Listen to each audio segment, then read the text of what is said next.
Hello friends, अगर आपको high grade fever आ रहा है, कपकपनी देखिए फीवर आ रहा है, पेशाब करने में दिक्कत हो रही है, तो ये एक साधारण इन्फेक्शन कभी कभी नहीं होता है। ये एक सीवियर इन्फेक्शन होता है जिसे हम प्रोस्टेटिक एब्सिस कहते हैं। तो आज उसी के बारे में हम डिटेल में बात करेंगे। मैं doctor Mukesh Kumar Vijay, senior consultant urologist and endologist in Kolkata, Bhawanipur heal care में प्रैक्टिस करता हूं। प्रोस्टेट एब्सिस होता क्या है? जब प्रोस्टेट ग्लैंड जो पुरुष ग्रंथि होती है उसमें अगर मवाद या पस जम जाता है, इकट्ठा हो जाता है, तो उसे प्रोस्टेटिक एब्सिस कहते हैं।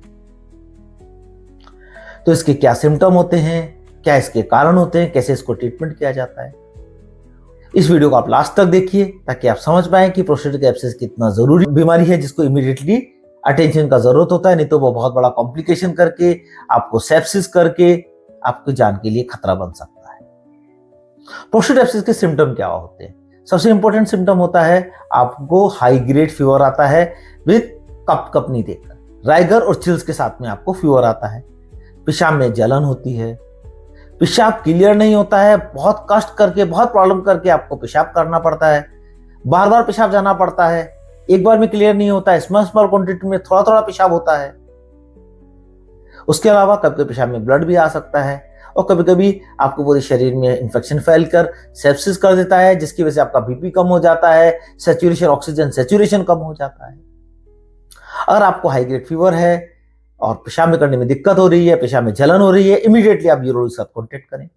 वो आपके कुछ टेस्ट कराएंगे, जैसे कि अल्ट्रासोनोग्राफी, जिसमें लेटरिन के रास्ते से, पैखाने के रास्ते से एक यूएसजी करते हैं, जिसे ट्रांस रेक्टल अल्ट्रासोनोग्राफी कहते हैं, जिसके थ्रू हम जानते हैं कि आपका प्रोस्टेट एब्सिस हुआ है कि नहीं हुआ है, प्रोस्टेट एब्सिस हुआ है तो कितना बड़ा हुआ है और किस पोजीशन के अंदर है। उसके अलावा कभी कभी सीटी एमआरआई की भी जरूरत पड़ती है।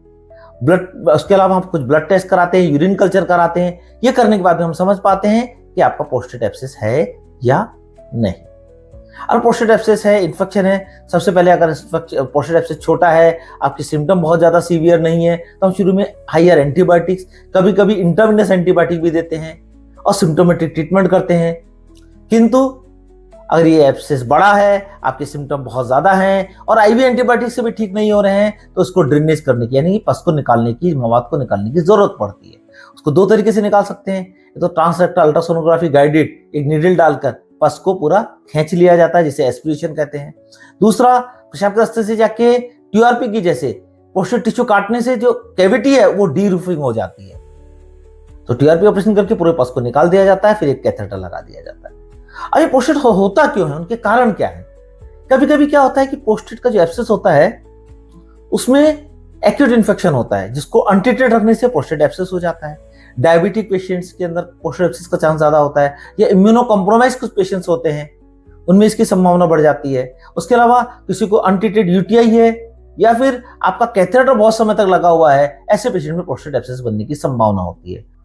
लेकिन इसको अनट्रीटेड रखेंगे तो ये यूरोसेप्सिस, मतलब आपको सीवियर सेप्सिस में लेके चला जाता है, जिसमें आईसीयू में एडमिशन की जरूरत पड़ती है, कभी कभी पेशेंट को जान को खतरा भी हो सकता है। तो फ्रेंड्स, अगर आपको ये सिम्टम्स हैं, इमीडिएटली यूरोलॉजिस्ट से कांटेक्ट करें। एक साधारण इन्फेक्शन ना होकर एक प्रोस्टेट एब्सिस हो सकता है। अगर मेरा वीडियो आपको पसंद आया है तो शेयर कीजिए, सब्सक्राइब कीजिए, लाइक कीजिए। नमस्कार।